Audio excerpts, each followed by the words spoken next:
প্রকৃতির এই সবুজ রাজ্যে আমাদের যাত্রা এখনো চলছে। প্রথম পর্বে আপনাদের নিয়ে গিয়েছিলাম চায়ের রাজধানী শ্রীমঙ্গলে।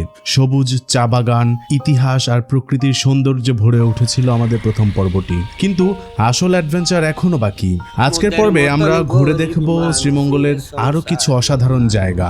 ভাইরে ভাই, দুইটা রুটি খেয়ে মুরা সারাদিন কাটাই। উপভোগ করব এমন কিছু মুহূর্ত যা এই ভ্রমণকে করেছে আরো স্মরণীয়। দ্বিতীয় দিনের সকাল শুরু হয়েছে শ্রীমঙ্গলের সুন্দর একটা রিসোর্ট হাইড আউট বালিতে। এই রিসোর্টের লোকেশন এত বেশি সবুজে ঘেরা জায়গায় যে আমরা পুরো বেলা শুধু সৌন্দর্য উপভোগই করে গেছি। তেমন ভিডিও নেওয়া হয়নি এই রিসোর্টের, তবে হ্যাঁ, অনায়াসে যে কাউকে বলবো এই রিসোর্টে ঘুরে আসার জন্য। বেলা 11টা নাগাদ আমরা রিসোর্ট থেকে চেক আউট করে রওনা দিচ্ছিলাম আমাদের প্রথম গন্তব্যস্থান নূরজাহান টি স্টেটে। একদম ওয়াইল্ড একটা এক্সপিরিয়েন্স থেকে এখন আমরা যাচ্ছি নূরজাহান টি স্টেটের দিকে। এটা খুব বেশি দূরে না, এখান থেকে 6 কিলোর মতো দেখাচ্ছে। সেই ঐতিহাসিক নূরজাহান টি স্টেটের দিকে যাচ্ছি। এটা হচ্ছে লাউয়াছড়া জাতীয় উদ্যানের পাশেই। সো কেউ লাউয়াছড়া জাতীয় উদ্যানে আসলে ঠিক তার পাশেই নূরজাহান টি স্টেটে ঘুরে আসতে পারেন। গতকালকে আমরা ছিলাম হাইড আউট বালি নামে একটা রিসোর্টে, সেটা রাধানগরের একদম শেষ প্রান্তে, অর্থাৎ ওই রিসোর্টের পরে ওইদিকে আর কোনো রিসোর্ট বা থাকার ব্যবস্থা নাই। একদম ইকো ফ্রেন্ডলি, অর্থাৎ ইকো ফ্রেন্ডলি এই সেন্সে বলছি যে রুমের ভিতর ছিল জোঁক, প্রচুর পরিমাণে কাঁকড়া, প্রচুর জোঁক, তারপরে কেঁচো। আমাদের যে প্রাইভেট পুল, সেই পুলে আমরা কেঁচোও দেখতে পাইছি। সো একদম ওয়াইল্ড একটা এক্সপিরিয়েন্সের মধ্যেই ছিলাম। রিসোর্টটা একদম নতুন করছে। রিসোর্টটা সুন্দর, নিঃসন্দেহে রিসোর্টের লোকেশনটা খুবই সুন্দর, বাট এইসব জোঁক কেঁচো এগুলো ছিল।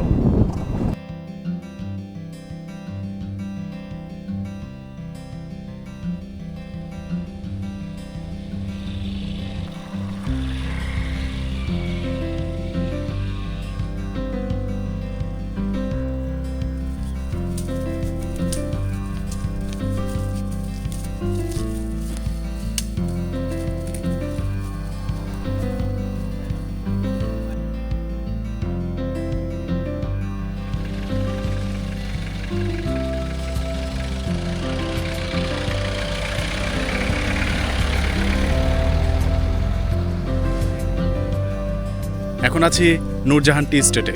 এটা হচ্ছে লাউয়াছড়া জাতীয় উদ্যানের ঠিক পাশেই, 3-4 কিলোমিটারের মধ্যেই এই নূরজাহান টি স্টেট। এটা চারপাশটা অনেক বেশি সুন্দর, এবং এখন আমি যে রাস্তাতে হেঁটে যাচ্ছি একদম মাটির রাস্তা, দুই পাশে চা বাগান, টিলা, এবং ওয়েদারটা খুবই সুন্দর। এরই মাঝখান দিয়ে আমি হেঁটে যাচ্ছি, আর আকাশ থেকে দেখতে আরও সুন্দর লাগতেছে এই জায়গাটা, এবং মানে এনভায়রনমেন্টটা খুবই সাপোর্টিভ। এখন ঝিঝি পোকার সাউন্ডটা শোনা যাচ্ছে, কোয়াইট একটা প্লেস, শুধু ঝিঝি পোকার সাউন্ড। নূরজাহান টি স্টেটের এই জায়গাটা আমার খুবই প্রিয় একটা জায়গা। আমি যতবারই এই শ্রীমঙ্গলে আসছি, ইচ অ্যান্ড এভরি টাইম আমি নূরজাহান টি স্টেটের এক্স্যাক্টলি এই জায়গাতে লম্বা সময় রেস্ট নিয়েছি। এখানে খুব সুন্দর একটা খড় টর দিয়ে একটা ছাউনি বানানো, এই ছাউনিতে রেস্ট নিয়েছি।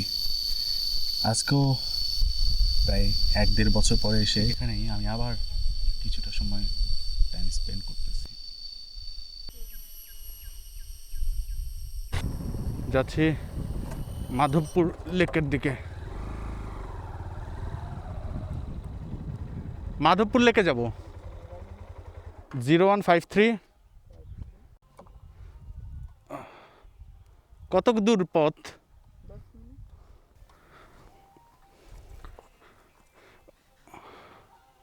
ওখানে তো বাইক পার্কিংয়ের জায়গা আছে, তাই না?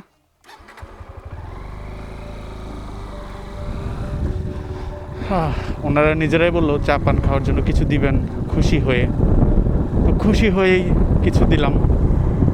কি সুন্দর চা বাগান, দুই পাশেই চা বাগান, মাঝখান দিয়ে হচ্ছে মাধবপুর লেকের রাস্তা।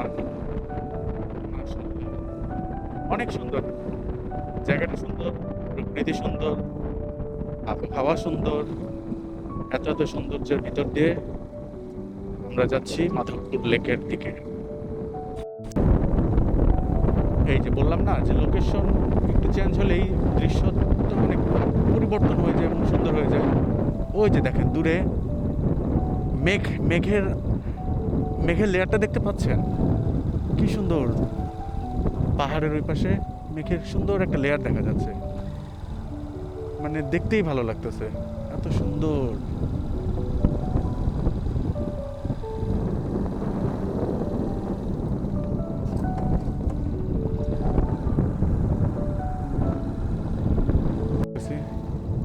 লেকের কাছাকাছি যাচ্ছে আর কি। ওনার এখানে আসলে বাইক অ্যালাউ করে না, বাট আমি একটু মোটিভেট করার চেষ্টা করলাম এবং তারা মোটিভেট হলো, লেকের কাছাকাছি যেতে দিচ্ছে।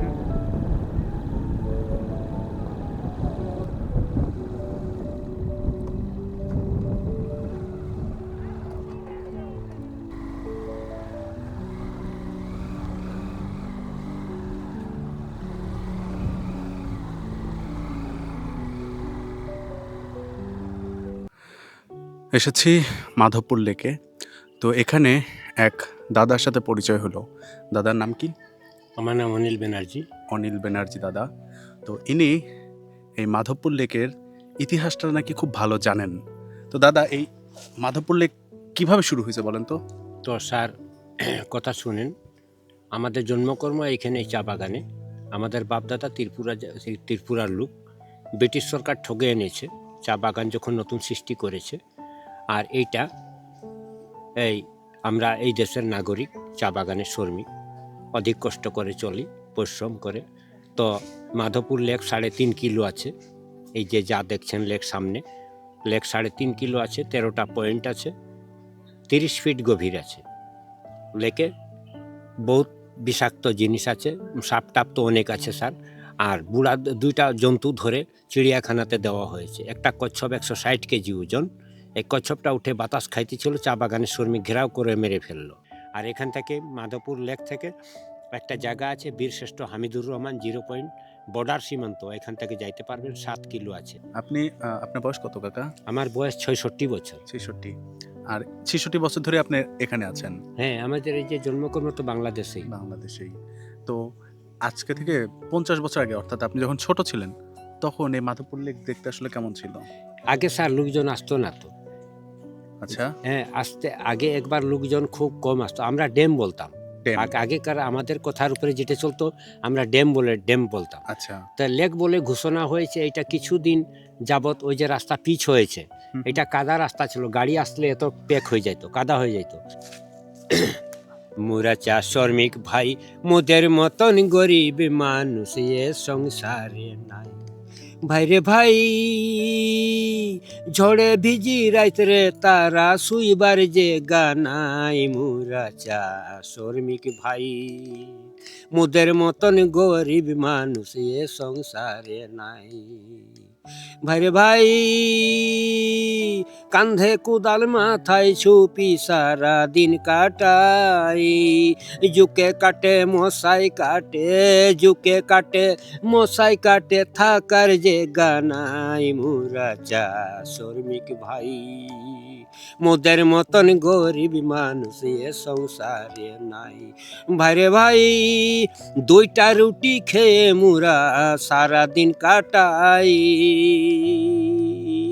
ভাইরে ভাই, লাল চা পানি খেয়ে মোরা সারা দিন কাটাই। মোরা চা, ওই যে আমরা চা বাগানে কাজ করি, 23 কেজি পাতা তুললে 178 টাকা পাই। 23 কেজি পাতা? 23 কেজি। আপনারা শহরে যাবেন তো বলবেন আমাদের 450 বেতন পাওনা রয়েছে দেওয়ার জন্য। অনেক কষ্টে চলে যায় বাবু। এই যে পাতা আমরা ভর্তা করে ভাত খাই, রুটি খাই। দুপুরে যা থাকবে, দুপুরে চা পাতা ভর্তা করবো, এটা। এই যে একটা কার্ড বানাই দিচ্ছে, কার্ড বানাই দিবে বলে ওই যে মিটিং হলো শ্রীমঙ্গল, তারেক রহমান এসেছে। আমি তো যাই না এদিন, তো কাজে কামে ছিলাম, যাইতে পারি না স্যার। তো ওই যে একটা কার্ড দিবে বলে মাসে মাসে, যদি সিন্ধি, এই যে আমাদের ভিতরে যেখানে এইগুলাতে আছে যে, হ্যাঁ, বানচাল ঘটে যা, আমাদের টাকা পয়সা বহুত কিছু মেনটেন করে সরকার দিচ্ছে, ঠিক, সরকারের নিন্দা করবো না, বাকি মারে খাই দিচ্ছে। মোরা চা শ্রমিক ভাই, মোদের মতন গরিব মানুষ এ সংসারে, ভাইরে ভাই ঝড়ে ভিজি রাইত রে তারা শুইবার যে গানাই, মোরা চা শ্রমিক ভাই, মোদের মতন গরিব মানুষ এ সংসারে, ভাইরে ভাই কান্ধে কোদাল মাথায় আস্তে আস্তে সবই দুপুর গড়িয়ে সারা বিকেল দিন হচ্ছে। কাটা। চা শ্রমিকদের জীবনের গল্প শুনে এখন আমরা রওনা দিচ্ছি আমার বন্ধু অভির সাথে দেখা করতে। ওদের নতুন একটা রিসোর্ট তৈরি হচ্ছে রাধানগরে, নাম পিনা ভিস্তা। টিলার একদম উপরে ওঠার এই সিঁড়িটাকে ওরা বলছে স্বর্গের সিঁড়ি। এই আপকামিং রিসোর্ট থেকেই একই সাথে ভোরের সূর্যোদয় ও সূর্যাস্ত দেখা যায়। আমাদের সৌভাগ্য হয়েছিল এখানকার সূর্যাস্তটা মন ভরে দেখার।